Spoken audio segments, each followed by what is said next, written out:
O banqueiro Daniel Vorcaro teria trocado mensagens com o ministro Alexandre de Moraes, do Supremo Tribunal Federal, no dia que foi preso pela primeira vez, na Operação Compliance Zero. Essa informação foi publicada pela colunista Malu Gaspar, do jornal o Globo, a partir do cruzamento de dados do celular do próprio Vorcaro, divulgados pela Polícia Federal.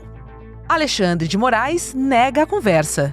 Nas mensagens trocadas por Vorcaro, ele cita uma série de políticos da extrema-direita e do centrão, como Ciro Nogueira, Hugo Mota, Ibanez Rocha, João Dória e Jair Bolsonaro. Parte do material foi encaminhada à CPI do INSS. As mensagens também revelam ameaças a jornalistas e autoridades. Vorcaro mantinha um grupo chamado de A Turma, que monitorava e planejava ataques a adversários. Além do dono do Master, foram presos preventivamente Fabiano Zettel, cunhado do banqueiro, Maílson Roseno, policial federal aposentado, e Luiz Felipe Machado, conhecido pelo apelido de Sicário, uma espécie de faz-tudo de Vorcaro. Terça-feira, 10 de março de 2026.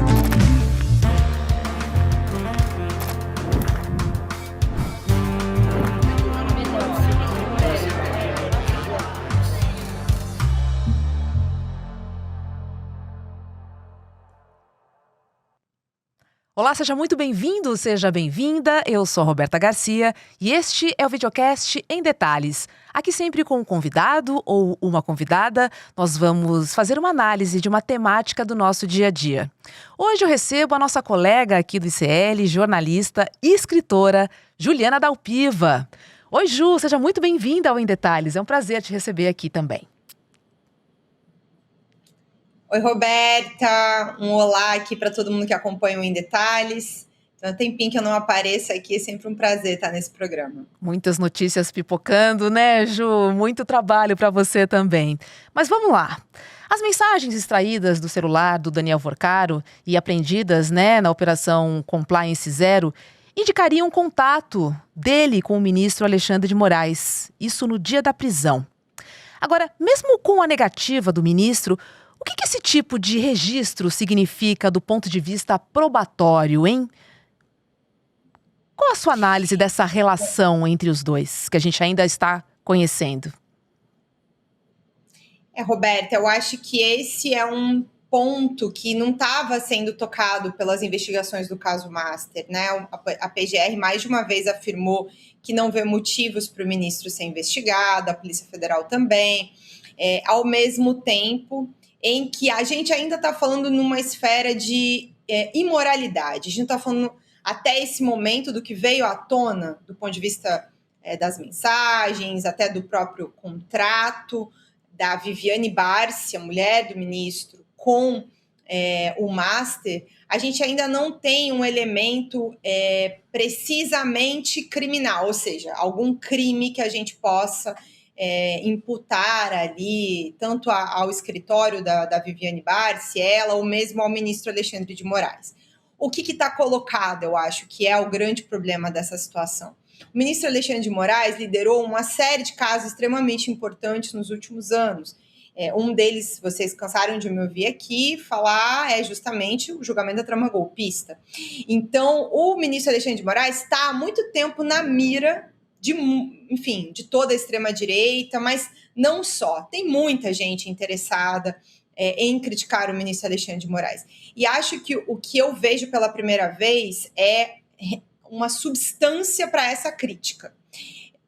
O ministro, na posição em que ele estava, cuidando dos casos do Supremo, a mulher dele ter um contrato de 129 milhões de reais com uma empresa como é o Banco Master, que se vê numa fraude bilionária dessas, dando calote em números brasileiros, mas também com o Daniel Vorcaro, que é o dono, envolvido em tantos crimes aí financeiros, e agora a gente vê essa situação dessa Operação Compliance Zero, em que ele até tinha uma milícia, né, um capanga chamado Sicário, inclusive recebia a missão de atacar jornalistas, né, com uma própria ordem do próprio Vorcaro, dizendo que era para quebrar todos os dentes do jornalista Lauro Jardim, que estava publicando notas críticas ao Daniel Worcaro. Então, essa situação toda gera, primeiro, um enorme constrangimento para a família Moraes, né? É para a Viviane Barsi e é também para o ministro Alexandre de Moraes. Esse acho que é um primeiro ponto, que aí a gente está na esfera da moralidade, ou seja, como é que fica uma situação? Um escritório de advocacia da mulher do ministro do Supremo, atuando também em esferas, né, na própria corte e nas esferas superiores. Esse é um primeiro problema. Aí essa situação da mensagem. O que eu posso te trazer, tá, Roberta? O ministro nega que tenha recebido essas mensagens. E aí, qual é o grande problema dessa situação? Como não está sendo investigado especificamente esse objeto, ou seja, as mensagens do ministro Alexandre de Moraes com o Daniel Worcaro, a gente está sem um relatório aqui da Polícia Federal que dê precisão para esses dados. O que temos é uma reportagem da jornalista Malu Gaspari, que depois outros colegas da imprensa confirmaram que também ouviram a mesma informação, mas esses dados dessa quebra são sigilosos e estão de posse da Polícia Federal. E o que se vê lá é uma série de mensagens que é enviada e apagada, enviada e apagada. E no bloco de notas do telefone do Daniel Worcaro, tinham prints do que seriam estas mensagens. Ele mandava o print como visualização única. E aí aquela mensagem que quando você abre, logo ela é destruída. Mas no celular do Worcaro ficaram os prints de algumas mensagens. E nessa conversa com o Alexandre de Moraes, tem uma mensagem enviada e uma apagada. O Alexandre de Moraes recebeu essa mensagem. Com os dados que estão colocados, eu não consigo comprovar isso. Ele diz que não recebeu. O que está lá é que a mensagem foi apagada. Você não consegue, até onde eu entendi do que veio à tona, você não consegue recuperar isso para ter certeza que ele recebeu essa mensagem, né? Agora, uma coisa que o ministro não explicou na nota dele, que ele manda ao dizer que ele não recebeu essas mensagens. Ele recebeu que mensagens? Qual foi a conversa que ele teve com o Daniel Worcaro? Ele não entra nisso. Ele fala que aquelas mensagens dos prints ele não recebeu. Então, ele não nega esse contato no dia da prisão, o que é muito constrangedor para o ministro. Eu vou te falar que eu, nesses 20 anos de jornalismo, já vi muito advogado e pessoas vendendo acesso. Ou seja, a pessoa diz que fala com fulano, ciclano, beltrano, que faz e acontece, usando o nome das pessoas e não necessariamente tem esses acessos, mas vende a ideia do acesso. Então, assim, seria muito importante agora, até para o ministro Alexandre de Moraes, que se fizesse uma investigação específica sobre essas mensagens e que viesse tudo a limpo, né? Quer dizer, qual foi a conversa, o que é que foi dito. Mas o ministro responde as coisas pela metade. E um outro aspecto, né, Robs, que acho que, não sei se você já vai falar sobre isso agora, que eu acho que é importante ser dito, no início dessa semana, a gente também tem a Viviane Barsi falando pela primeira vez qual era o objeto do contrato dela com o Banco Master. Mas ela só veio a falar 3 meses depois da revelação, né, Juliana? Um tanto quanto tardio. Só que olha aí quanta exatamente informação esse o problema. aconteceu. Por que Viviane Barsi demorou 3 meses? Enfim, essa matéria veio pela Malu Gaspar também em dezembro. Ela revelou a existência desse contrato de 129 milhões de reais. E aí, desde então, não se falava sobre isso, o ministro não falava sobre isso, há interlocutores aqui e ali, ele dizia que não cabia a ele falar, porque é o escritório da mulher dele, tal. E a Viviane Barsi não falava sobre isso. Só falou agora, quando me parece que até eles entenderam que a situação é insustentável, sobre a falta de transparência. E aí, gente, assim, até para dar equilíbrio para essa discussão aqui, porque a gente está falando muito sobre a situação do ministro Alexandre de Moraes, mas todo mundo que acompanha o Supremo há mais tempo, com alguma atenção, sabe não só o Supremo, o STJ.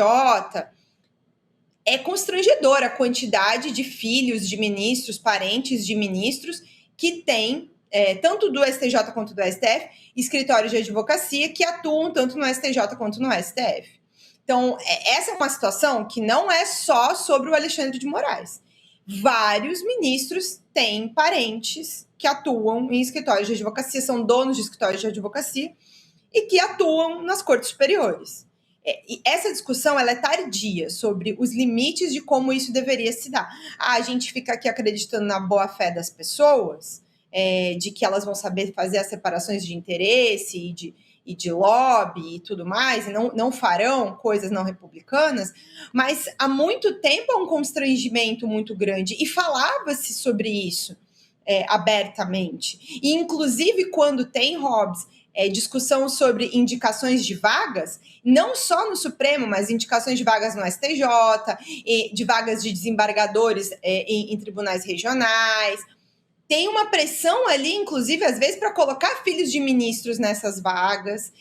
Isso entra em moeda de troca. Há muito tempo, nas discussões de nomeação, nunca é só sobre a nomeação em questão, ou seja, qual o novo ministro do STF, qual o novo ministro do STJ.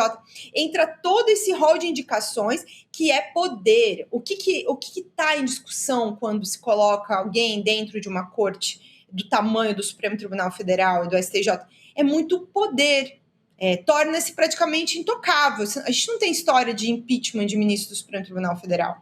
Só que na medida em que a gente foi colocando casos muito graves na Suprema Corte, essa régua foi subindo. Então, estavam procurando uma maneira de atacar, sobretudo o Alexandre de Moraes. Ele sabe disso, ele foi alvo de perseguição, inclusive é público, né? Tudo que aconteceu no ano passado nos Estados Unidos, via Eduardo Bolsonaro, mas não colava, nada colava. Essa situação, só pela existência desse contrato de 129 milhões de reais, já colocou um grande problema, sem nem a gente entrar na história das mensagens, tá? Essa discussão. Como é que pode, né, um contrato desse tamanho, com esse banco que está envolvido nesse escândalo? E um escritório pequeno, né, Ju? Isso também precisa ser dito. E aí, o bolão de milhões, desde que tudo isso se deu na semana passada, né, a prisão do Vorcaro, quanto tempo vai demorar essa prisão até que o Daniel Vorcaro decida fazer uma colaboração premiada, porque não me parece que ele seja o tipo que vai querer arrastar cadeia de vários e vários anos para deixar toda a classe política e o judiciário de Brasília confortável. Desde que essa história começou a vir à tona em novembro do ano passado, muita gente está desesperada, assim, muito preocupada com o que pode vir à tona. Você acredita numa delação de Daniel Vorcaro, Ju? Não é uma opinião pessoal, tenho escutado muito isso, tá? De que a chance não é pequena. Justa por esse cenário, quer dizer, ele é um bom vivant, né? Olha a quantidade de dinheiro que ele gastava para festas aqui e ali. Você acha mesmo que ele vai querer ficar na cadeia para proteger 2 ou 3? Que ele pode... E aí, para fazer a colaboração premiada, o que precisa? Para fazer colaboração premiada, você precisa entregar, pela lei, pessoas acima de você na organização criminosa. Então, e aí eu acho que é importante a gente centrar o caso Master, né? Tem vários políticos muito preocupados com essa história. Pessoas que faziam viagens ali, né? Receberam favores de um banqueiro, que até então eles viam assim, que só era um banqueiro bilionário.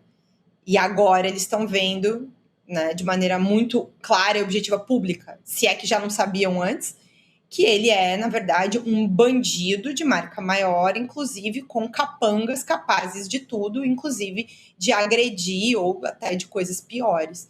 Então, que é a história do próprio Sicário, que é uma história à parte de tudo que aconteceu aí na semana passada. O Sicário acabou morrendo na prisão, durante o período que ele estava na superintendência, ele tentou suicídio e acabou morrendo depois de 2 dias internado, e a gente não vai saber especificamente qual seria o depoimento dele. Agora, apreenderam documentos e dispositivos, né, celulares, computadores dele. Eu, durante a investigação da trama golpista, ouvi muitas vezes que o Cid podia falar o que ele queria, e muitas vezes ele não contava as coisas todas que ele sabia. Mas o celular do Cid falava um monte, tendo a achar que o celular do sicário pode falar mais até do que o próprio sicário teria a dizer se pudesse dar depoimentos. A questão a gente vai ver se ele é um bandido profissional ou não, se ele tomou os devidos cuidados com o celular para evitar que os crimes viessem à tona, ou se ele é mais um que também deixou muito rastro e o próprio celular dele vai indicar muita coisa. O do Daniel Vorcaro claramente já indica muitas coisas. Muitas coisas, Ju. Agora, eu queria chamar a atenção que a gente está num ano de eleições, né? E a gente vê os holofotes muito apontados para o Supremo Tribunal Federal. Mas a gente tem nomes ali citados também em conversas, como Ciro Nogueira, o presidente da Câmara, Hugo Mota, o governador do DF, Ibanez Rocha, João Dória e, inclusive, Jair Bolsonaro. Eu estou trazendo esses nomes, Ju, para que a gente faça uma reflexão da importância da gente ter a maior clareza possível sobre essa guerra de narrativas que a gente está vivendo. São informações para todo lado e que muitas vezes acabam beneficiando nomes que até não aparecem nas manchetes dos principais jornais, dos sites, enfim, dos telejornais. Hobbs, eu acho que esse é o ponto central. Enquanto a gente está aqui explicando essa situação da imoralidade que vem à tona em torno do ministro Alexandre de Moraes, né, nessa história, o que está realmente sendo investigado, que é a fraude, os crimes, a fraude financeira do próprio banco, né, como ficou a descoberto, como tudo isso se deu, os responsáveis por essa situação, começa a vir à tona a rede de influência do Daniel Vorcaro, o que explica muita coisa sobre o porquê que o Daniel Vorcaro até agora estava ali andando tranquilamente fazendo muito dinheiro, mas sem ninguém prestar atenção de maneira concreta sobre como ele fazia esse dinheiro. Ele tinha vários bons amigos. Então, ele próprio diz, né, que chama o Ciro de amigo da vida. Só o Ciro e ele vão poder explicar por que o Ciro é chamado de amigo da vida. O que é que... Amigo da vida, né, é aquele amigo com quem você pode contar, né, Roberto? Pra tudo, aquele né, Ju? amigo que estava lá com você nos momentos bons e nos ruins. Sim. Então, há uma curiosidade muito grande de entender o contexto dessa amizade. Que aí eu ressalto aqui, em um momento, me recordo nas mensagens, por exemplo, do ministro, a gente ter alguma coisa de uma relação, essa proximidade com o ministro do Supremo Tribunal Federal ela é problemática, sem dúvida. Agora, não é colocado um grau de intimidade, sabe? No Ciro é colocado um grau de intimidade muito claro, chama de amigo da vida. E aí tem esses convites para viagens, o próprio Nicolas também, né? Nesses últimos dias surgiu a informação do uso do jatinho do Vorcaro para fazer campanha em 2022. E aí, que a desculpa, né, que eu não sabia quem que era direito, que não sei o quê, mas pegar carona em jatinho para aproveitar uma mamata tá tranquilo. Então, eu acho que esse ano eleitoral vai ser permeado por todas essas revelações ainda do caso Master, que me parece ainda está numa fase muito inicial. Acho que tem muita coisa para ser esclarecida, para ser investigada, e vai ficar essa expectativa da colaboração premiada do Daniel Vorcaro, porque essa prisão, essa ordem de prisão, nesse contexto em que envolve violência de maneira tão bruta contra, em especial, o Lauro Jardim, não vai ser esquecido. Então, a chance dele revogar essa ordem de prisão é mínima. Acho muito difícil dele conseguir revogar simplesmente com habeas corpus, tentando demonstrar que, porque ele teria endereço, etc., não representa risco. Acho que não, entendeu? Acho que pelo contrário, acho que durante bastante tempo, ele representou um perigo e não estava sendo observado com a atenção que deveria. Então, não tem chance dele... Acho muito difícil dele sair sem fazer uma colaboração premiada. E fazendo a colaboração premiada, ele vai ter que, até por lei, é obrigatório entregar tudo. Então, vai viver essa tensão de quem vai estar na lista do Daniel Vorcaro. Agora, Ju, revelações feitas aqui pelo ICL Notícias mostram que um traficante internacional seria o financiador, né, de Daniel Vorcaro para a compra do Banco Master. Se confirmando, ele estaria, então, protegendo pessoas muito mais importantes que ele e muito mais influentes neste caso, né? Ou seja, a investigação não pararia em Daniel Vorcaro. A gente tem novas possibilidades e frentes aí também com essa revelação do ICL. Roberta, eu acho que sim, esse é um trabalho muito dedicado que a Alice Maciel e o Flávio Costa vêm fazendo dentro desse caso. São os melhores especialistas aqui do ICL para você falar sobre esse assunto. Mas eu acho que já está colocada há bastante tempo essa questão de que o Daniel talvez seja, sei lá, o operador, a ponta do iceberg, mas onde está o poder realmente para que o Daniel Vorcaro existisse do tamanho que ele existia, com o dinheiro que ele tinha, transitando dessa forma, essa rede de contatos, essa agenda de telefone dele, deixa muito claro que ele tinha muito trânsito em todas as instâncias da República do Brasil. E isso é o que está, apavora Brasília agora, na expectativa de que ele possa fazer uma colaboração premiada. Então, pode vir tanto... e se, por exemplo, e aqui eu estou falando em tese, tá? E se o Daniel Vorcaro for simplesmente a cara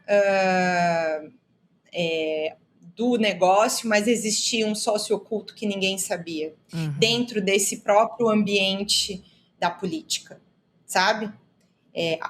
Eu não consigo acreditar que essas pessoas mantinham o Daniel ali nessa forma, dando toda essa força para que ele fizesse todas essas operações, sem que essas pessoas se beneficiassem financeiramente de uma maneira bastante óbvia. Eu tendo a achar que Daniel tem sócios que não conhecemos ainda, mas que, se ele resolver falar, a gente vai conhecer coisas que a gente ainda nem está falando por aqui. Agora, Ju, para a gente fechar, queria aproveitar a sua experiência no jornalismo investigativo para te perguntar sobre essas mensagens, né, e esses diálogos vazados, que obviamente reacendem, né, um tema que é sobre vazamentos seletivos. Você acha que, na sua avaliação, o que diferencia um vazamento de interesse público de um vazamento usado como arma política? E volto a falar aqui, principalmente em ano de eleição. Roberta, todo vazamento vai ter algum caráter. A pessoa porque, assim, uma coisa que as pessoas precisam compreender quem vaza a informação é quem está cometendo alguma irregularidade, algum crime. Então, assim, o dever de sigilo é de quem tem que guardar esse sigilo. No caso de uma investigação criminal como essa, quem que tem acesso a esses dados? Algumas pessoas no Supremo Tribunal Federal, algumas pessoas na Procuradoria-Geral da República e algumas pessoas na PGR e as defesas. Nesse caso, especificamente, também tem dados na CPMI do INSS. Então, hoje, o conjunto de pessoas que têm acesso aos dados do telefone do Daniel Vorcaro, eu chutaria que algo entre 30, pelo menos umas 30 pessoas devem ter esse acesso. Então, não existe segredo entre mais de uma pessoa. E eu confesso que não me surpreende que comece a vazar. Agora, a pessoa, eu não sei como, eu só não sei como chegou nos outros colegas jornalistas. Tem uma coisa sobre a responsabilidade de quem divulga o que divulga de interesse público. Quer dizer, tem interesse público no que está sendo divulgado, que foi vazado? Essa é a pergunta mais importante do que especificamente no vazamento em si. Quer dizer, o que aquilo virou reportagem? Muitas vezes, eu acho que eu me deparei com situações em que informações estavam sendo vazadas e que as pessoas tinham algum interesse naquele vazamento. Mas a questão é, independente do interesse de quem está vazando, o que ela quer com isso? Aquela informação interessa para a sociedade? Foi essa pergunta que eu sempre me fiz. Porque o interesse de quem está vazando, eu não tenho como controlar. Se é uma informação relevante, importante, e a gente trabalha numa reportagem contextualizada, ok. É uma matéria importante de se discutir, de um dado que tem que vir à tona e tudo mais. Eu acho que tem muito mais a ver com a responsabilidade dos jornalistas que recebem, como eles colocam, do que especificamente em quem está vazando. E aí eu, particularmente, assim, olho, a gente que é jornalista, às vezes, recebe vazamento de dados que são relevantes para a sociedade. Agora, eu, assim, imensa maioria dos casos que eu trabalhei, trabalhei tanto para saber vírgulas, sabe? Para saber pontos muito pequenos, muita dificuldade para receber as coisas. Então, sempre que alguém chega para mim com, eu tenho aqui uma enorme coisa, eu já fico desconfiada. Já não é uma coisa que eu, sabe, assim, olho alegre, chegou aqui um enorme vazamento de dados. Eu vou olhar, eu já fui procurada, inclusive com informação falsa. Já recebi informações que não eram verdadeiras. Então, você recebe, você checa, você tem que refletir sobre a importância do que está colocado, e aí vira uma matéria.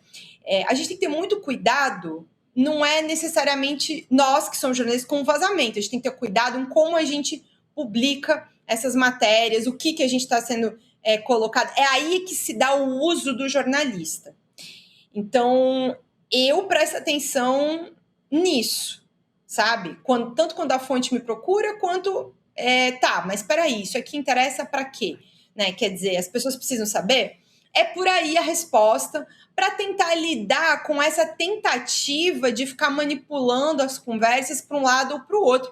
Agora, eu particularmente nunca achei que teve algum vazamento neutro. Não existe isso. Muito bom te ouvir sobre o jornalismo investigativo, Ju. Obrigada, viu? E até a próxima aqui no Em Detalhes. Bom trabalho para você. Obrigada, Hobbs. Um beijo e até mais. O Em Detalhes de hoje fica por aqui. Para você que nos acompanha pelo YouTube, agora é hora de CL Mercado e Investimentos com Débora Maganha e na sequência tem Rolê CL. Obrigada pela sua companhia e a gente se encontra aqui na programação. Tchau, tchau. Criticar o mundo das apostas é impopular. Pouco interessa os meios.